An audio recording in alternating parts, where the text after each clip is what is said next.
Hi friends, Dhanalakshmi ಚಾನಲ್ಗೆ ಸ್ವಾಗತ. ಇವತ್ತು ಮೀನು ಸಾಂಬಾರು ಮಾಡೋದನ್ನ ತೋರಿಸ್ಕೊಡ್ತೀನಿ. ಇದರಲ್ಲಿ ನಾನು 1.5 kg ಅಷ್ಟು ಬಾಂಗ್ಡಾ ಮೀನನ್ನು ತೊಗೊಂಡಿದ್ದೀನಿ. ಇದನ್ನು ತೊಳೆದು ಇಟ್ಕೊಂಡಿದ್ದೀನಿ.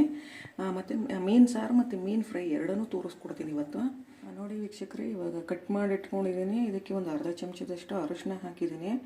ಇವಾಗ ಇದನ್ನು ಒಂದು 1/4 ಗಂಟೆ ನೆನೆಸಿ ನಂತರ ಶುರು ಮಾಡಿ. ವೀಕ್ಷಕರೇ, ಈಗ ಮಸಾಲೆ ರುಬ್ಕೊಳ್ಳೋದಕ್ಕೆ ಐಟಮ್ ಹೇಳ್ತೀನಿ. ನಾನು ಒಂದು ಈರುಳ್ಳಿ, ಒಂದೂವರೆ ತಗೊಳ್ಳಿ ಈರುಳ್ಳಿಯನ್ನು. ಕಾಯಿ ಸ್ವಲ್ಪ ಜಾಸ್ತಿ ತಗೊಳ್ಳಿ, ಒಂದು ಚಿಕ್ಕ ತಗೊಂಡಿದ್ದೀನಿ ಇಲ್ಲಿ, ಅಷ್ಟನ್ನು ಹಾಕ್ಕೊಳ್ಳಿ. ಟೊಮೊಟೊ 2 ಹಾಕ್ಕೊಂಡಿದ್ದೀನಿ ರುಬ್ಕೊಳ್ಳೋದಕ್ಕೆ. ಮತ್ತು ಒಂದು ನಿಂಬೆ ಗಾತ್ರದ ಹುಣಸೆಹಣ್ಣು ತೊಗೊಂಡಿದ್ದೀನಿ. ಇದನ್ನು ನಾನು ರುಬ್ಬಕ್ಕೆ ಹಾಕಲ್ಲ, ಆಮೇಲೆ ಇದನ್ನ ನೀರೊಳಗೆ ಸೇರಿಸಿ ಇಂಟ್ಬಿಟ್ಟು ಹಾಕ್ತೀನಿ. ಮತ್ತು ಅದ್ರ ಜೊತೆ ಖಾರದ ಪುಡಿ 2 ಚಮಚ ಮತ್ತು ಸಾಂಬಾರು ಪುಡಿ 1 ಚಮಚ. ಈ ಸಾಂಬಾರು ಪುಡಿ ಮಾಡೋದನ್ನ ನಾನು ತೋರಿಸ್ತೀನಿ ಹೇಗೆ ಅಂತ. ಮತ್ತು ಸಾಂಬಾರು ಪುಡಿ ನಿಮಗೆ ಗೊತ್ತಿದ್ರೆ ಅದನ್ನ 1 ಚಮಚ ಹಾಕ್ಕೊಳ್ಳಿ. ಮತ್ತು ಖಾರದ ಪುಡಿ 1 ಚಮಚ ಹಾಕ್ಕೊಂಡಿದ್ದೀನಿ. ಅಂದರೆ ಖಾರದ ಪುಡಿ ಇನ್ನೂ 1 ಚಮಚ ಹಾಕ್ಕೊತೀನಿ. ಒಟ್ಟು ಖಾರದ ಪುಡಿ 2 ಚಮಚ, ಸಾಂಬಾರು ಪುಡಿ 1 ಚಮಚ ಹಾಕೊಳ್ಳಿ. ವೀಕ್ಷಕರೇ, ಇವಾಗ ಅದನ್ನು ನಾನು ಹಾಗೆ ಹಾಕ್ಕೊತಾ ಇಲ್ಲ, ಸ್ವಲ್ಪ ಫ್ರೈ ಮಾಡಿ ಹಾಕ್ಕೊತೀನಿ. ಫ್ರೈ ಮಾಡಿದರೆ ಟೇಸ್ಟ್ ಚೆನ್ನಾಗಿರುತ್ತೆ. ಅದಕ್ಕೋಸ್ಕರ ಮೊದಲು ಈರುಳ್ಳಿ ಹಾಕ್ಕೊಳ್ಳಿ. ಜಾಸ್ತಿ ಫ್ರೈ ಏನು ಬೇಡ, ಸ್ವಲ್ಪ ಮಾಡ್ಕೊಳ್ಳಿ ಸಾಕು.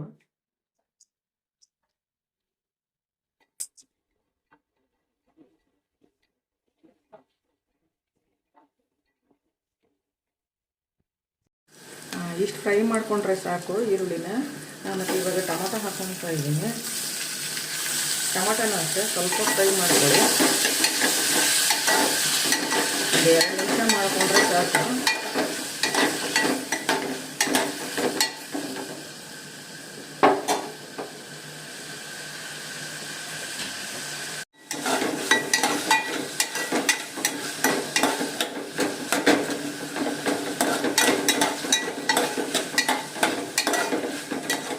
ಟೊಮೊಟೊನು ಫ್ರೈ ಆಗಿದೆ, ಸಾಕು. ಇಷ್ಟು ಮಾಡಿಕೊಂಡ್ರೆ ಕಾಯಿನ ಸುಮ್ಮನೆ ಒಂದೇ ಒಂದು ನಿಮಿಷ ಸಾಕು, ಹೆಚ್ಚಾಕ್ಬೇಡೋದು. ಇದಕ್ಕೆ ಧನಿಯಾ ಮೆಣಸಿನ್ಕಾಯಿ ಇರ್ತಾರೆ. ನಾನು ಸಿಂಪಲ್ ಮೆಥಡಲ್ಲಿ ತೋರಿಸ್ಕೊಡ್ತಾ ಇದ್ದೀನಿ. ನೀವು ರುಬ್ಕೊಳ್ಳೋದಕ್ಕೆ ಇಷ್ಟ ಹಾಕೊಂಡ್ರೆ ಸಾಕು. ಇದು ಮತ್ತೆ ಖಾರದ ಪುಡಿ ಸೇರಿಸಿದ್ರೆ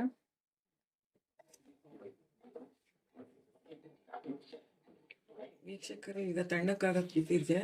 ಇವಾಗ ಇದನ್ನ ರುಬ್ಕೊಳ್ಳೋದಕ್ಕೆ ಹಾಕೋತಾ ಇದ್ದೀನಿ ಮಸಾಲೆನ.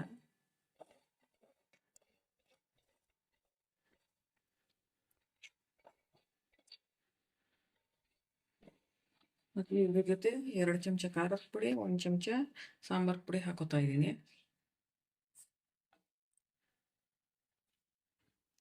ಇಷ್ಟೇ ವೀಕ್ಷಕರೇ ಮಸಾಲೆ.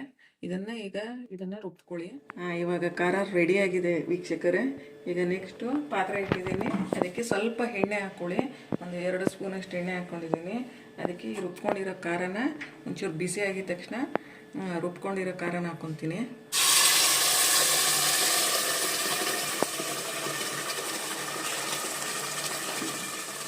ಇದರ ಜೊತೆ ಸ್ವಲ್ಪ ನೀರು ಹಾಕ್ಕೊಂಡು, ನಿಮ್ಗೆ ಎಷ್ಟು ಬೇಕು ನೀರು ಅಷ್ಟೊಂದು ಹಾಕ್ಕೊಂಡು, ತುಂಬ ಗಟ್ಟಿ ಇರೋದ್ರಿಂದ ಇದು ಗಟ್ಟಿ ಇರೋದ್ರಿಂದ ನಾನು ಒಂದು ಅರ್ಧ ಚಮಚಷ್ಟು ಹಾಕ್ಕೊತಾ ಇದ್ದೀನಿ. ಅಂದರೆ ನಿಮ್ಗೆ ಎಷ್ಟು ಬೇಕೋ ಅಷ್ಟೊಂದು ನೀರು ಹಾಕೊಳ್ಳಿ. ಈಗ ವೀಕ್ಷಕರೇ, ನಾನು ಎಷ್ಟು ನೀರನ್ನು ಸೇರಿಸ್ಕೊಂಡಿದ್ದೀನಿ. ಇದ್ರ ಜೊತೆ ನಿಂಬೆಹಣ್ಣು ಗಾತ್ರದ್ದು ಹುಣಸೆಹಣ್ಣು ತೋರಿಸಿದ್ನಲ್ಲ, ಅದನ್ನು ಕಲಸಿ ಹಾಕೊತಾ ಇದ್ದೀನಿ.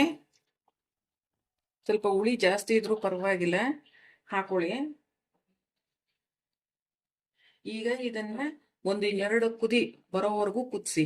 ಇದನ್ನ ಮೊದಲೇ ಕುದಿಸ್ಕೊಳ್ಳಿ. ಫಿಶ್ ಹಾಕಕ್ಕೂ ಮುಂಚೆನೆ ಒಂದು 10 ನಿಮಿಷ ಚೆನ್ನಾಗಿ ಕುದಿಸ್ಕೊಬಿಡಿ. ಆಮೇಲೆ ಫಿಶ್ ಹಾಕೊಂಡು ಒಂದು 2 ನಿಮಿಷ ಕುದಿಸಿದ್ರೆ ಸಾಕು. ನಾನು ಇವಾಗ ಅರಿಶಿನ ಹಾಕಿ ಮತ್ತೆ ಒಂದ್ಸರಿ ತೊಳ್ಕೊಂಡಿದ್ದೀನಿ. ಇವಾಗ ಇದ್ರ ಒಳಕ್ಕೆ ಫಿಶನ್ನು ಹಾಕ್ತಾ ಇದ್ದೀನಿ.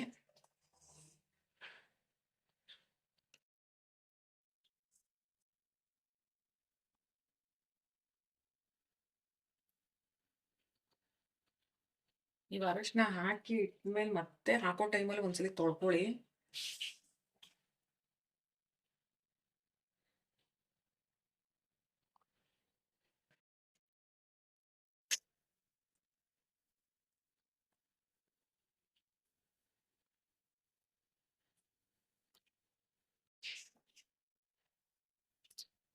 ಸ್ವಲ್ಪ ನಿಧಾನಕ್ಕೆ ಹಾಕೊಳ್ಳಿ, ಯಾಕಂದರೆ ಒಡೆದೋಗುತ್ತೆ.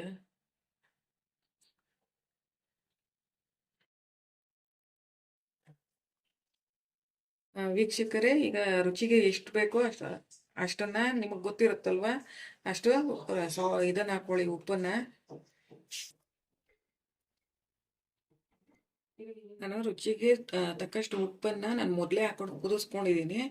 ಫಿಶ್ ಹಾಕಿದ್ದೀನಿ. ಇವಾಗ ಒಂದು 2 ನಿಮಿಷ, 10 ನಿಮಿಷ ಅದು ಸಾರು ಕುದ್ದಾದ್ಮೇಲೆ ಮತ್ತೆ ಫಿಶ್ ಹಾಕಿ 2 ನಿಮಿಷ ಮಾತ್ರ ಕುದಿಸ್ಕೊಳ್ಳಿ ಸಾಕು. 2 ನಿಮಿಷ ಕುದಿಸ್ಕೊಂಡ್ಮೇಲೆ ಸಾಂಬಾರು ರೆಡಿ ಆಗುತ್ತೆ. ನೋಡಿ ವೀಕ್ಷಕರೇ, ಫಿಶ್ ಸಾಂಬಾರು ರೆಡಿಯಾಗಿದೆ. 2 ನಿಮಿಷ ಕುದಿಸಿ ಸಾಕು, ಇಲ್ಲಾಂದರೆ ಫಿಶ್ ಎಲ್ಲ ಒಡೆದೋಗುತ್ತೆ. ಇವಾಗ ರೆಡಿಯಾಗಿದೆ. ಇದನ್ನು ಮುದ್ದೆಗೆ, ಅನ್ನಕ್ಕೆ ಟೇಸ್ಟ್ ಮಾಡ್ಬೋದು. ಇದು ನಿಮಗೆ ಇಷ್ಟ ಆಗಿದರೆ, ಈ ಫಿಶ್ ಸಾಂಬಾರು ಇಷ್ಟ ಆಗಿದರೆ ಇದನ್ನು ಶೇರ್ ಮಾಡಿ, ಲೈಕ್ ಮಾಡಿ, ಸಬ್ಸ್ಕ್ರೈಬ್ ಮಾಡ್ಕೊಳ್ಳಿ. ಮತ್ತು ಹೇಗಿದೆ ಅಂತ ಕಮೆಂಟ್ ಮಾಡಿ ಒಂದ್ಸರಿ ಹೇಳಿ. ಈ ರೀತಿಯಾಗಿ ನೀವು ಒಂದ್ಸರಿ ಟ್ರೈ ಮಾಡಿ. Thank you.